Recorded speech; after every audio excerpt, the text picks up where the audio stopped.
काला जादू सिहर एक जादूगर के जरिए किया जाता है जो जिन्नों से राब्ता करता है, इससे एहसान मांगकर और बदले में अल्लाह के बजाय इसकी इबादत करता है। जिन्नात आपके खून की तरह आपके अंदर भाग सकते हैं और आपको ख्यालात दे सकते हैं। जिन्नों में मुसलमान भी हैं और गैर मुस्लिम जिन भी। मुसलमान जिन हमें नुकसान नहीं पहुंचाते, हमें नुकसान पहुंचाने वाले गैर मुस्लिम जिन हैं।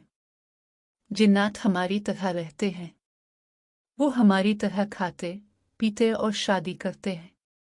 जिन्नात रोशनी की रफ्तार से सफ़र करते हैं, ये मिली सेकंड में 2340 किलोमीटर है। हम जिन्नों को तभी देख सकते हैं जब वो चाहें कि हम उन्हें देखें। जिन्नात हमसे बहुत ज़्यादा जिंदा रहते हैं, हज़ारों और हज़ारों साल।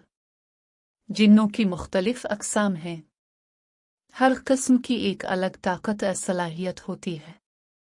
जिन्नों की कोई असली शक्ल नहीं होती और वो किसी भी चीज़ की शक्ल इख्तियार करने की सलाहियत रखते हैं।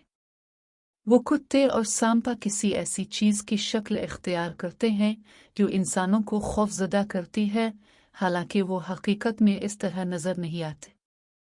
अगरचे जिन जिस्मानी तौर पर ज़्यादा मजबूत हैं, लेकिन वो ज़हनी तौर पर इंसानों से ज़्यादा मजबूत नहीं हैं। इसीलिए इब्लीस को आदम के सामने सजदा करने को कहा गया। गैर मुस्लिम जिन्नात गंदगी, गलीज़ हरकत और गंदी जगहों की तरफ राग़िब होते हैं। जिन्नात पर काबू पाने का इख्तियार सिर्फ हज़रत सुलेमान अलैहिस्सलाम को दिया गया था और वो वाहिद है। तो हाँ, आपका दोस्ताना महल्ले का जादूगर आपसे झूठ बोल रहा है। जादूगरों को तौहीन आमेज़ और ज़िल्लत आमेज़ काम करके कुफ्र और शिर्क करना पड़ता है ताकि जिन्नात बदले में जादूगर पर एहसान कर सकें। जब आप जादू करते हैं तो आप अपनी रूह को जिन्नों के हाथ बेच देते हैं, खुद ब खुद आपको इस्लाम से बाहर निकाल देते हैं, क्योंकि आप बैक वक्त अल्लाह के बंदे नहीं हो सकते। हैकल सुलेमानी को जिन्नों ने बनाया था।